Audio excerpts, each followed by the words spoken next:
에 가면 베벤하우젠이라고 하는 장소가 있습니다. 그곳에 수도원이 하나 있는데요. 그 수도원 벽에 박제된 사슴의 머리 2개가 걸려 있다고 합니다. 근데 그 사슴의 머리에 있는 사슴 뿔이 서로 엉켜 있는 그런 모습입니다. 왜 이런 모습이 되었는가? 유래가 다음과 같습니다.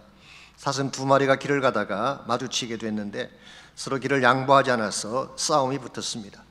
얼마나 격하게 싸웠는지 그만 두 사슴의 뿔이 서로 깊게 엉켜서 떨어지질 않는 것입니다. 뒤로 갈 수도 없고 앞으로 갈 수도 없고 결국 2마리가 함께 그 자리에서 굶어 죽고 말았다는 것입니다. 이것을 기념하기 위해 엉킨 두 사슴의 머리를 박제해서 걸어놓은 것입니다. 엉키면 둘 다 죽는다, 이런 차원의 교훈이겠죠. 여러분, 이와 같이 엉켜서 서로 싸우는 것이 사슴들에게만 해당할까요? 그렇지 않습니다. 우리 인간에게서도 동일한 현상을 발견할 수가 있습니다. 흔히 인생을 관계성의 집합이라고 부르지 않습니까? 인생의 모든 것은 관계로 이루어져 있습니다. 가깝게는 부모와 자녀의 관계가 있고 친구, 친척의 관계가 있죠. 나중에 성장해서는 사회적인 관계가 있습니다. 결혼을 하게 되면 부부라는 관계가 맺어지게 되죠. 근데 인생을 살아가다 보면 이와 같은 관계가 엉킬 때가 있습니다. 오해 때문에 엉키기도 하고 이기심 때문에 엉키기도 하고 때에 따라서는 본인 스스로가 마음을 열지 않아서 관계가 꼬이는 케이스도 있습니다. 이와 같이 우리가 의도한 것은 아니지만 서로의 관계가 엉켰을 때 이때는 어떻게 하는 것이 바른 길일까요? 최근에 한국에서 발간된 책 중에 뒤엉킨 관계권을 푸는 기술이라는 책이 있습니다. 그 책을 보았더니 그 책의 저자는 엉킨 관계에 대해서 이렇게 질문을 던지고 있습니다.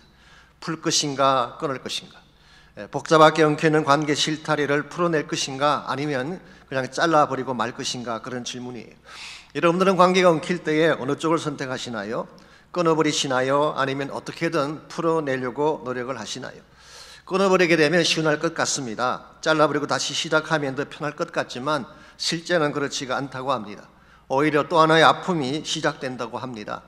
끊고 나면 새로 시작하는 것 자체가 두려워지게 되고 또 새로 시작한다고 하더라도 같은 문제가 반복되기 때문에 그렇습니다. 그러므로 힘들긴 하지만 엉킨 관계를 다시 풀어내는 것이 인생의 바른 길이라고 할 수가 있습니다. 그것도 그냥 푸는 것이 아니라 이것을 통해 더 건강한 관계를 만들어낼 수 있다면 가장 아름다운 열매가 될 것입니다. 사실 이것이 성경이 제시하고 있는 크리스찬 삶의 중요한 부분입니다. 성경에 보시게 되면 엉킨 관계를 풀어냄으로써 더 좋은 열매를 맺었던 많은 예들이 소개가 되어 있습니다. 대표적인 예가 요셉의 계산이겠습니까? 요셉이 형들에게 미움을 받고 나중에는 형들의 손에 노예로 팔려가는 신세가 됐습니다. 그때 그 마음속에 분노가 얼마나 컸겠습니까? 아마 돌이킬 수 없을 정도로 관계가 어그러져 있었을 것입니다. 그럼에도 요셉이 어떻게 했나요? 형들을 낳아쳐버리고 시원하게 복수를 했습니까? 그렇지 않습니다. 우리와 같은 사건 속에서 모든 것을 합력하여 선을 이루시는 하나님의 뜻을 찾고 나중에 형들과 그의 식구들을 잘 보살펴 주게 되죠.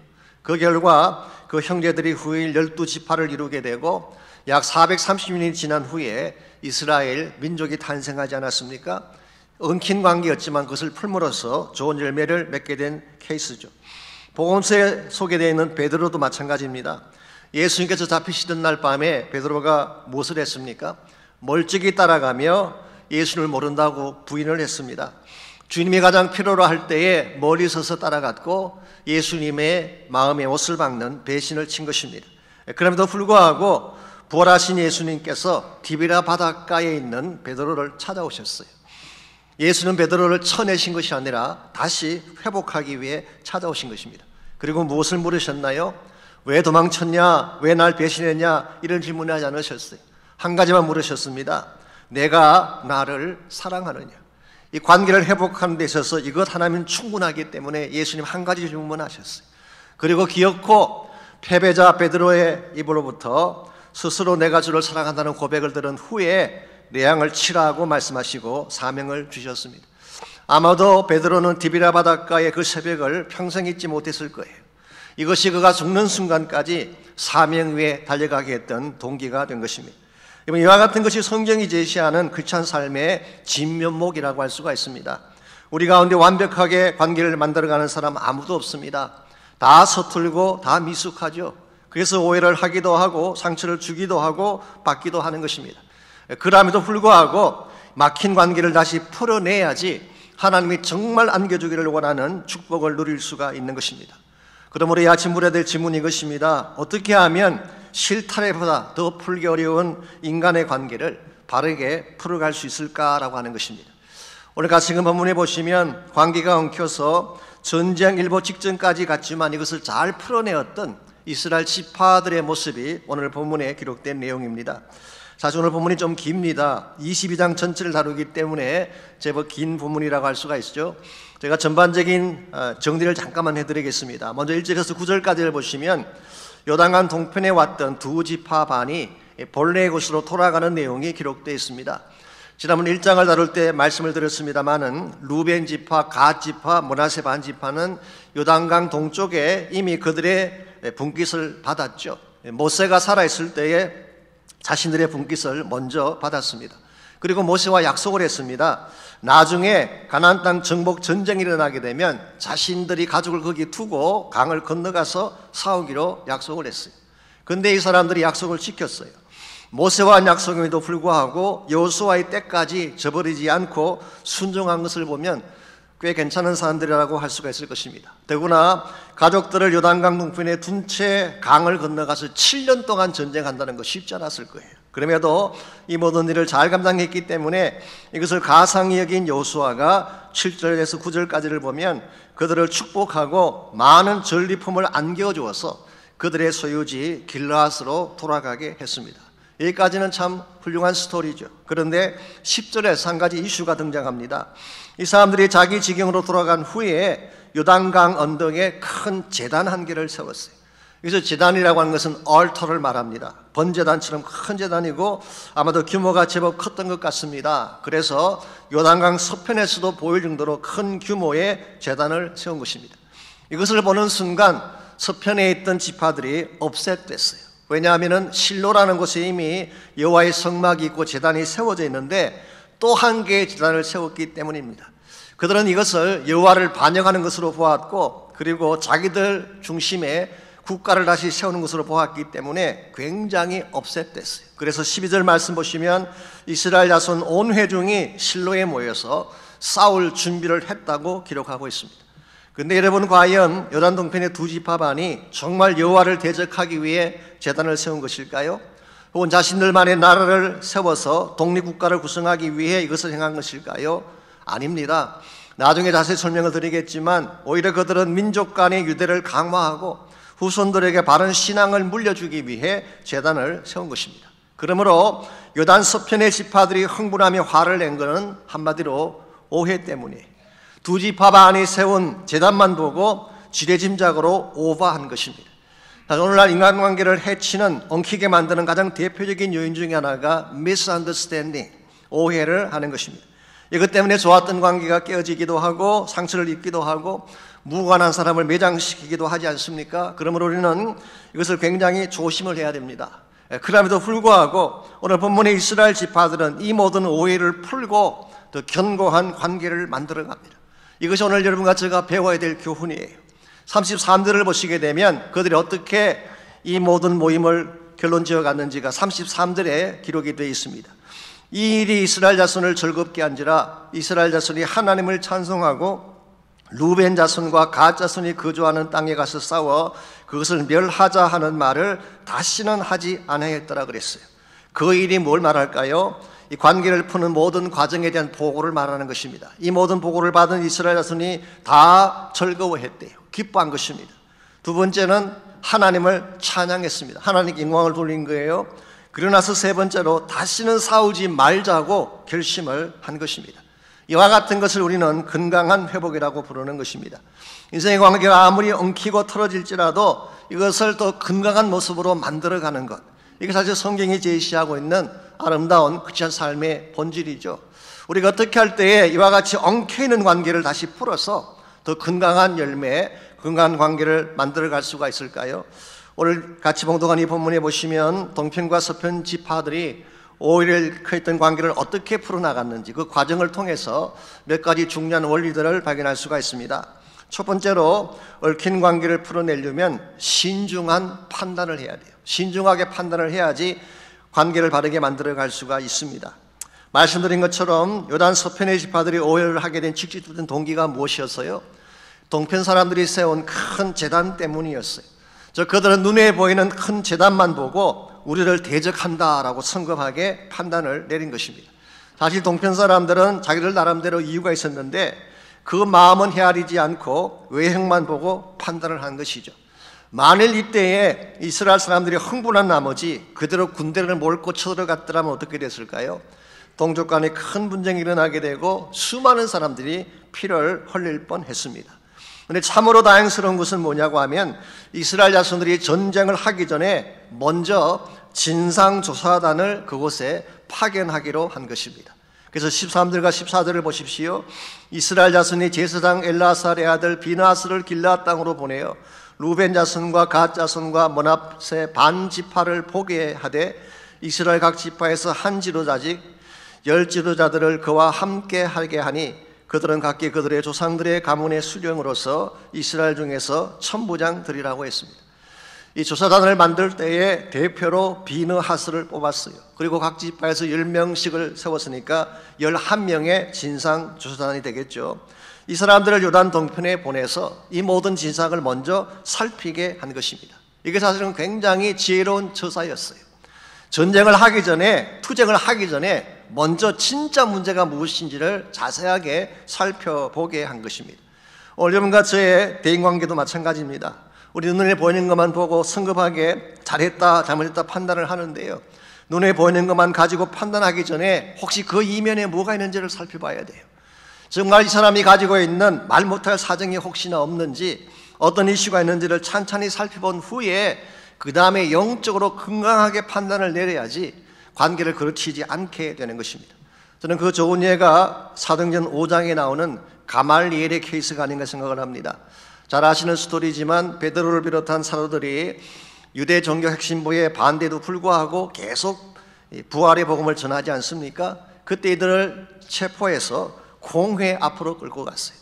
그때 이 공회원들은 막강한 힘을 가진 사람들입니다. 산헤드린이라고 해서 굉장한 힘을 가진 그런 사람들인데, 이 공회원들이 크게 노하여서 그들을 없애려고 했다 기록하고 있어요. They were so furious. 이 공회원들이 엄청나게 화가 나서 그들을 다 죽이려고 생각한 것입니다. 만약 그대로 두었으면 어떻게 됐을까요? 사도들이 다 처형을 당하게 되고 maybe 사도행전의 역사가 중단됐을지도 모릅니다. 그런데 바로 그 순간에 가말리엘이라는 사람이 일어났습니다. 이 사람은 바리새인입니다. 율법사예요. 그리고 사람들에게 존경을 받는 자라고 표현하고 있어요. 잘 아시겠지만 사도 바울의 선생님이기도 했고 힐렐의 손자이기도 했죠. 굉장히 막강한 지혜를 가진 그런 랍비의 선생이었습니다.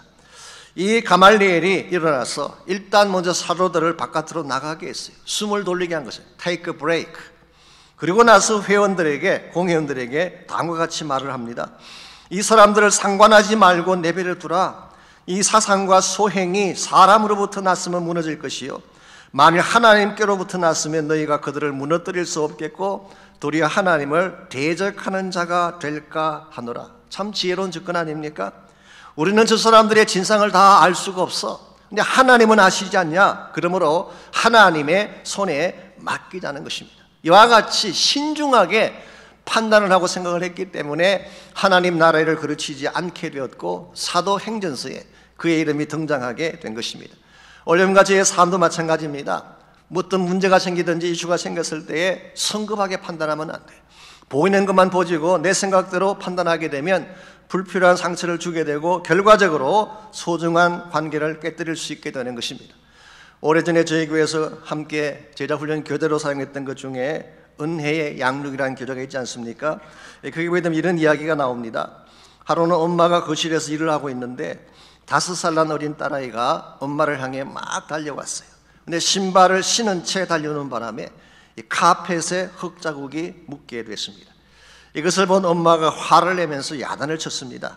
아니 그렇게 마구 달리면 어떡하냐고. 이것 봐, 깨끗한 카펫을 다 더럽혀 놓았잖아. 엄마 이런 반응 앞에 울고 있는 어린아이를 자세히 보니까 손에 예쁜 꽃 한 송이를 들고 있었습니다. 사실은 그날이 엄마의 생일날이기 때문에 아이는 엄마에게 주기 위해서 예쁜 꽃을 들고 급히 달려온 것입니다. 아이의 손에 들리는 꽃은 보지 않고 들에 펴진 카펫만 보고 소리를 지른 거예요. 그때 그 아이의 마음속에 얼마나 상처가 깊이 새겨졌겠어요. 여러분과 저에게는 이와 같은 우를 범할 때가 없을까요? 저는 있다고 생각합니다. 우리의 부주의한 한마디 말이, 부주의한 한마디 판단이나 생각이 많은 사람들을 아프게 하고 힘들게 할 때가 있어요. 우리는 그것을 조심해야 됩니다. 사람의 마음이라고 하는 것은요, 유리 그릇과 같아서 한번 깨어지면 다시 제자리로 돌리는 것이 쉽지 않는 것입니다. 그러므로 무슨 말을 하든지 무슨 판단하시든지 한 번 더 생각하시고 한 번 더 숨 고르기를 하시고 take a break. 그리고 나서 정말 바른 영적인 판단이 섰을 때 여러분이 말씀을 하게 되면 관계가 깨어지지 않고 건강하게 되는 것입니다. 이와 같이 우리 관계를 건강하게 만들어 가려면 신중한 판단이 필요해요. 두 번째로 상호적 이해가 있어야 됩니다. 엉킨 관계를 풀어내려면 일방적으로 판단하고 결정하지 말고 서로 이해하고자 하는 마음을 가져야지 관계가 건강하게 된다, 그런 뜻입니다. 오늘 본문에서 동편과 서편 지파 간의 엉킨 문제를 푸는 데 있어서 상호 간의 대화 혹은 이해가 굉장히 중요한 역할을 합니다. 먼저 16절에서 20절을 보시면 진상조사단의 입장이 나와 있습니다. 제가 그 입장을 소개하기 전에 먼저 이 조사단의 대표격인 비느하스에 대해서 조금 소개를 해드리면 좋을 것 같아요. 이 특별한 이력을 가지신 분입니다. 이 비느하스는 제사장 엘라살의 아들이라고 했고 아론의 손자입니다. 그러므로 직계 제사장 가문 출신이다, 그렇게 부를 수가 있어요. 그랬는데 민수기 25장 3절에 보시게 되면 이스라엘 백성이 바알보올 사건에 가담한 그 내용이 나옵니다. 이 바알보올이 뭐냐고 하면 보올의 바알이라 그런 뜻인데요, 보올이라는 지역에서 바알을 숭배한 사건을 말하는 것입니다. 기억하실지 모르지만 발람이라고 하는 거짓 선지자가 있었죠. 이 거짓 선지자가 모압 왕에게 돈을 받고 이스라엘을 저주하려 가다가 저주에 실패하게 됩니다. 이스라엘을 저주할 수가 없죠. 하나님이 축복하는 백성인데, 그때에 이스라엘을 넘어지게 할 계책 하나를 모압 왕에게 소개를 해줘요. 그게 뭐냐고 하면 모압 여자들로 하여금 이스라엘 남자들을 유혹하게 하고 그들이 섬기는 바알 숭배의 자리에 초청을 하게 한 것입니다. 그래서 이 바알보올 사건이라고 하는 것은 바로 이방신을 섬기는 자리이고 음행이 있는 그런 장소예요. 그게 이스라엘 남자들을 초청해서 가담을 시킨 것입니다. 이건 하나님 앞에 굉장히 사악한 일이죠. 여기 하나님이 진노하셔서 하루에 24,000명이 연병으로 죽는 참사가 일어났어요. 자, 이와 같은 상황에서 한 사람이 의분을 가지고 뛰쳐나갑니다. 바로 그 사람이 비느하스였어요. 이 비느하스는 이 거룩한 분노를 가지고 창을 들고 뛰쳐나가서 막사로 들어가서 음행을 자행하는 남녀의 배를 꿰뚫어서 죽여버리는 일을 했습니다. 그 순간 하나님의 진노가 멈추었다고 성경은 기록합니다. 이걸 보게 되면 비느하스는 어떤 인격일까요? 악을 참아볼 수 없는 사람, 거룩함을 훼손하는 자는 누구일지라도 용납하지 않는 사람, 그러므로 Mr. Righteousness, 의의 대표적인 사람이다, 그렇게 부를 수가 있습니다. 이와 같은 사람이었기 때문에 16절에서 20절까지를 보면은 이 요단 동편 지파가 행한 일에 대해서 신랄하게 그 잘못을 지적하고 있습니다. 먼저 16절에 보시면은 이것은 하나님께 범죄하는 행위다라고 이야기했어요. 17절에 보시면은 보올의 죄악을 언급하죠. 이게 바알보올입니다. 음란의 죄라고 지적한 것입니다. 18절 보시면은 오늘 여호와를 배역하면 내일 진노가 임하게 된다, 심판을 선포했어요. 20절 말씀에 의하면은 이것은 아간의 범죄와 같은 것으로 취급을 합니다. 즉 탐욕이 개입된 죄라고 하는 것입니다. 한마디로 요약하면 하나님 앞에서 바르게 하라, 그런 뜻이. 여러분, 이 지적 자체는 아무런 하자가 없습니다. 더구나 19절 말씀 보시게 되면 비느하스의 이런 지적은 순수한 동기에서 나온 것 같습니다. 이렇게 말을 했어요.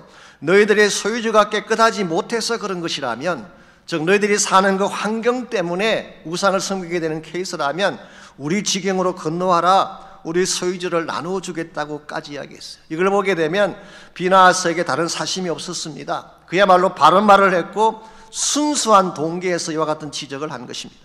그럼에도 불구하고 비느하스의 이런 지적에는 위험한 요소가 담겨져 있어요. 첫째는 자신의 일방적인 입장이었기 때문입니다. 상대방의 입장을 들어보지 않았어요. 두 번째는 옳은 이야기라고 해도 다 하는 것은 아니기 때문입니다. 흔히 그런 말 하잖아요.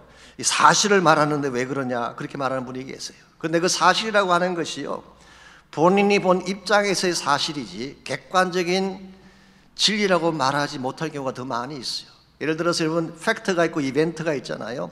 이벤트를 팩트라고 이야기를 많이 하지만요, 예를 들면 신문의 기사 같은 걸 보실 경우에 그게 이벤트를 소개한 것이긴 하요. 그렇지만 그 이벤트는 기자가 본 이벤트예요. 본인의 입장에서 본 이벤트예요. 그러므로 그것은 객관적일 수도 있고 아닐 경우도 많이 있어요. 오늘 여러분과 제가 나의 입장에서 바르다고 해서 무조건 말을 하게 된다면 굉장히 힘든 상황들이 벌어질 수가 있고 잘못된 판단을 내릴 수가 있는 것입니다. 그래서 사도 바울은 아무리 바른 것이라도, 아무리 옳은 것이라도 덕을 세우기 위해 절제하라고 이야기했어요. 고린도서 10장 23절에 보게 되면 모든 것이 가하나 모든 것이 덕을 세우는 것은 아니다. 이 덕을 세운다는 말은 edify 한다, 사람을 세워준다, build up 한다, 그런 뜻이에요. 여러분이 말씀하시는 한마디 말씀이 사람을 죽이는 것이 되어서는 안 돼요. 살리는 것이 돼야 돼요. build up 하고 회복시키고 그 사람을 다시 일어서게 만드는 말이 돼야지 이게 건강한 열매를 맺게 되는 것입니다. 자, 그렇다면 이와 같이 서편 지파 입장은 이와 같았는데요, 동편 사람들의 입장은 어떤 것이었을까요? 24절을 보시기 바랍니다. 우리가 목적이 있어서 주의하고 이같이 하였노라.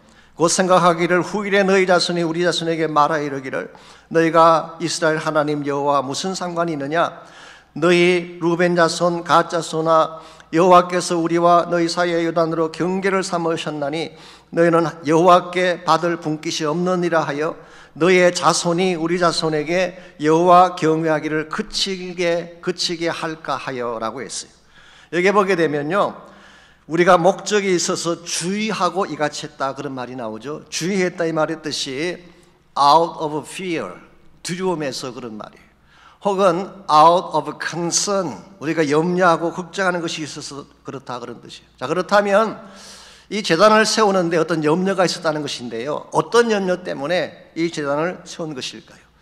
지금 동편에 있는 이 사람들만이 느끼고 있는 두려움이 과연 무엇이었을까요?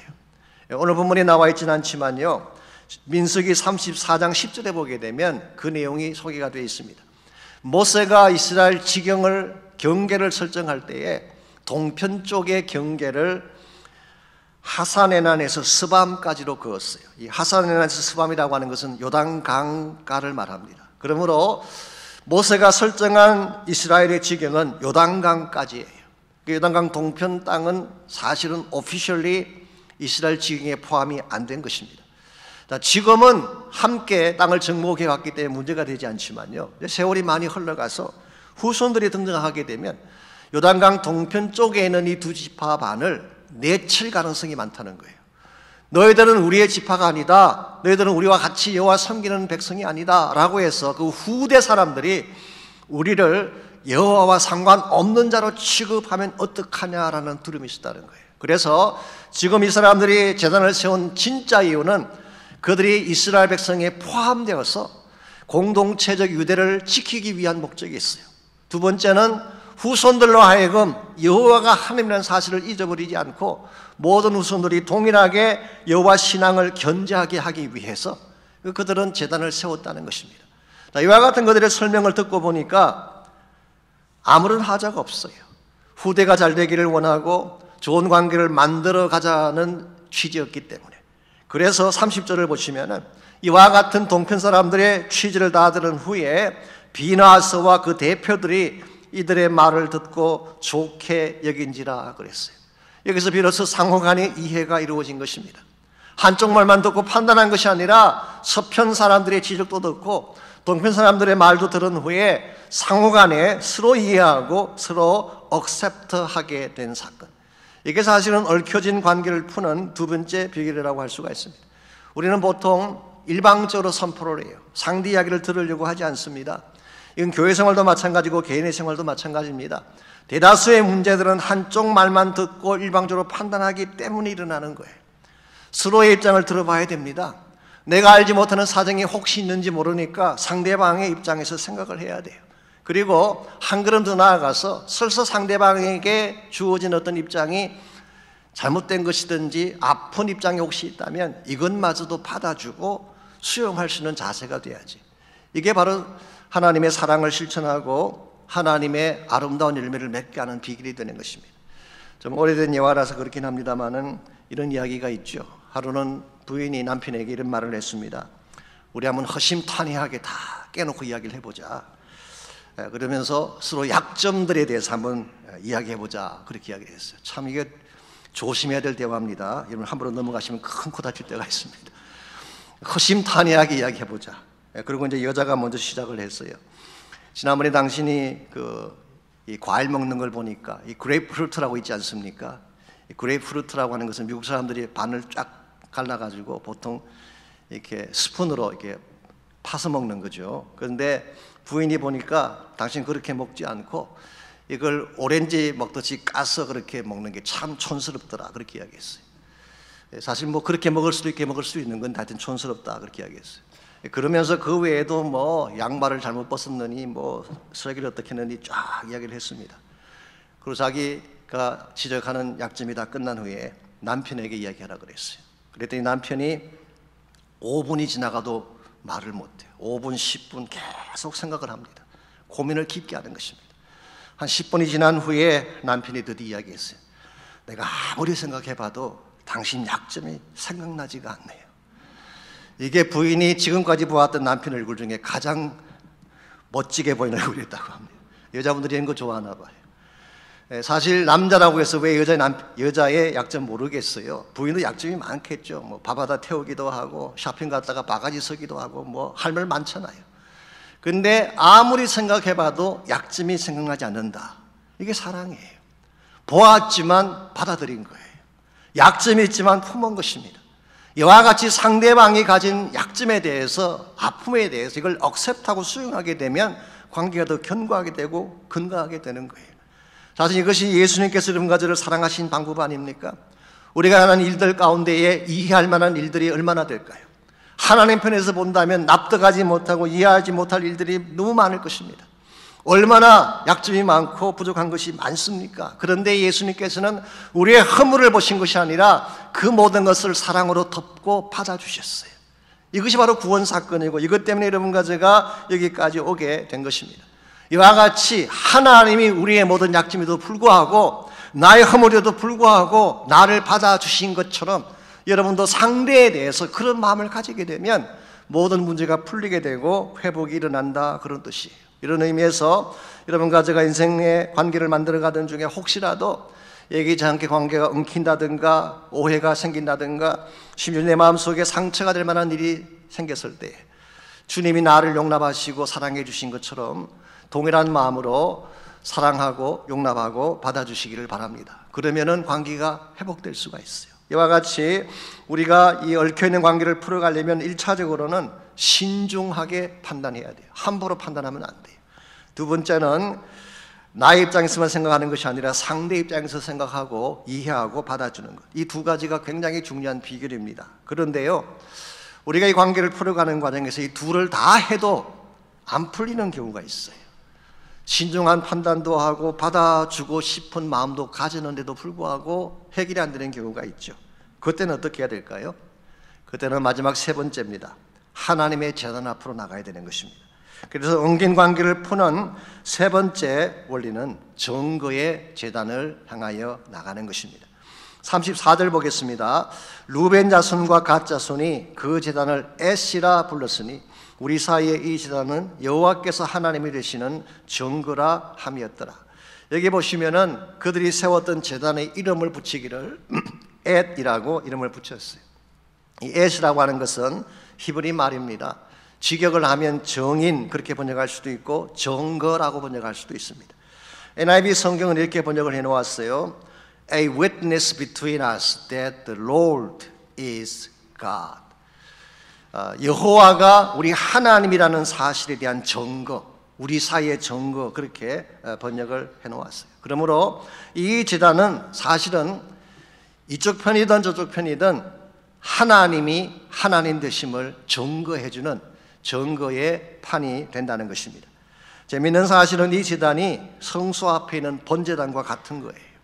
그래서 비록 규모가 컸지만 이 제사를 드리던 번제단과 똑같은 얼타를 세운 것입니다. 그러므로 이것은 영적으로 피 흘림을 통하여 우리 모든 죄악과 아픔을 처리하고 참된 차원의 회복과 화목을 가져오는 속죄의 장소라고 부를 수가 있습니다.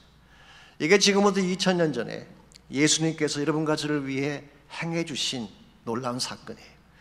예수는 우리의 모든 허물을 다 잠재우고 깨어지고 나누어진 모든 관계를 회복해서 우리 모두가 하나 되게 만들기 위해 피 흘려 죽어주신 제단이 바로 십자가 제단입니다. 여러분의 마음속에 아무리 노력해도 풀리지 않는 문제가 있다면, 내 마음에 엉켜있는 관계를 풀고 싶은데 아무리 애쓰고 노력해도 치우지지 않고 풀려지지 않는다면 그때는 십자가 보혈 앞으로 나가야 돼요. 나의 힘으로 풀 수 없는 인간관계의 문제, 아무리 내가 잊으려고 해도 잊혀지지 않는 분노나 정오심이 내 마음속에 있다면 길은 하나밖에 없어요. 이 모든 것을 처리해 주신 십자가 앞으로 나아가서 나의 모든 아픔들을 다 토해내고 자백하고 예수 그리스도의 보혈로 말미암아 새로운 은혜를 받아야지 우리 심령이 시원케 되고 깨끗게 되어지는 것입니다. 2000년도에 상영했던 미국 영화 중에 Remember the Titans라고 하는 좋은 영화가 한 편이 있습니다. 덴젤 워싱턴이라고 하는 흑인 배우 아시죠? 이분은 굉장히 신실한 크리스찬입니다. 이분이 주연을 맡았던 영화인데요, 사실은 실화를 바탕으로 만든 영화입니다. 버지니아에 있는 T.C. 윌리엄스 하이스쿨이라는 학교가 있는데 그 학교에 흑인 코치가 부임을 해왔어요. 헐만 문이라고 하는 흑인 코치가 부임을 해왔습니다. 근데 그 학교의 축구팀은 전원 백인으로 구성된 팀이에요. 요즘도 인종차별 때문에 이슈가 심각하지만 그 당시는 더했습니다. 그러다 보니까 이 흑인 코치가 그 팀을 이끌 수가 없어요. 어떤 노력을 해도 풀리지가 않는 것입니다. 그때 이 코치는 어느 날 새벽에 모든 선수들을 다 깨워서 함께 구보를 시작했어요. 그리고 그들이 도착한 곳이 바로 게티스버그라고 하는 지역입니다. 그 지역은 여러분 잘 아시죠? 남북 전쟁 때 가장 많은 사상자를 내었던 참혹한 역사 현장입니다. 링컨 대통령이 그곳에 와서 울었대잖아요. 그래서 거기서 남겼던 유명한 연설이 지금까지도 민주주의의 근원이 되었죠. 그래서 그곳에는 수만 개의 무덤이 있습니다. 그리고 무덤 앞에는 십자가가 꽂혀 있습니다. 그때 코치가 그것을 가리키면서 이렇게 말을 했어요. 여기에 묻힌 이 사람들은 모두 정오심의 희생제물이 된 자들이다. 그러나 저들 앞에 꽂혀있는 십자가를 보라. 그것은 모든 정오를 용서로 바꾸기 위해 죽은 그리스도의 희생을 상징하는 것이다. 정오심을 사랑으로 바꾸지 아니하면 우리의 미래는 없다. 우리 모두 사랑으로 하나가 되자. 이 말에 도전과 감동을 받은 선수들이 그때부터 인종차별의 벽을 다 깨뜨려버리고 경기에 임하기 시작을 했고, 그 해 1971년도입니다. 13전 13승이라고 하는 전대미문의 기록을 남겼다고 합니다. 사랑하는 성도 여러분, 우리 마음에 가득 찬 미움과 정오심, 이건 우리를 죽게 하는 것입니다. 내 마음에 정오심이 가득 차 있으면 모든 관계를 다 깨뜨리고 결과적으로 여러분과 저를 패배자가 되게 합니다. 십자가의 사랑은 우리를 살게 만듭니다. 어떠한 원수도 용납하게 만들어요. 내 안에 엉켜져 있는 어떠한 분노나 아픔도 다 치료하는 능력을 가지고 있기 때문에 십자가 은혜가 내 마음에 가득 찰 때 우린 비로소 회복이 가능하고 승리자가 되는 것입니다. 오늘 여러분의 마음속에 어떤 이유 때문이든지 아니면 누구 때문이든지 혹시 여러분 마음속에 여러분 자신의 힘으로 풀 수 없는 엉긴 것이 혹시 있다면 이 아침 주의 십자가 제단 앞에 나아가시기 바랍니다. 마음속에 품고 있는 모든 것들을 다 토해내고 성령 안에서 용서하고 축복을 선포하시기를 바랍니다. 우리 가운데 완벽한 자 없지 않습니까? 우리 모두는 다 미숙합니다. 다 서툴기 때문에 상처를 주고 상처를 받는 것입니다. 우린 지금까지 살아오면서 수많은 자들에게 상처를 주기도 했고 나 자신이 상처를 받기도 했어요. 노력하고 노력했지만 아직도 풀리지 않은 엉킨 나의 마음들, 이 아침 주의 십자가 앞에 나가셔서 도움을 청하시기 바랍니다. 주님, 지금 내 안에 이와 같은 아픔이 있습니다. 엉켜진 고통들이 있습니다. 엉그러진 상처가 나의 심령 속에 있습니다. 주의 보혈을 뿌려주셔서 내 심령을 깨끗하게 치료해 주십시오. 하나님만이 주실 수 있는 평강과 화평의 마음으로 가득 차게 하셔서 용납하게 하시고 받아들이게 하시고 이해하게 하시고 사랑하게 해달라고 기도하시기를 바랍니다. 이 시간 여러분 함께 우리 말씀을 기억하며 또 십자가 은혜를 사모하며 또 주님의 치유하심과 회복의 역사를 고백하며 우리 함께 결단하며 기도하겠습니다.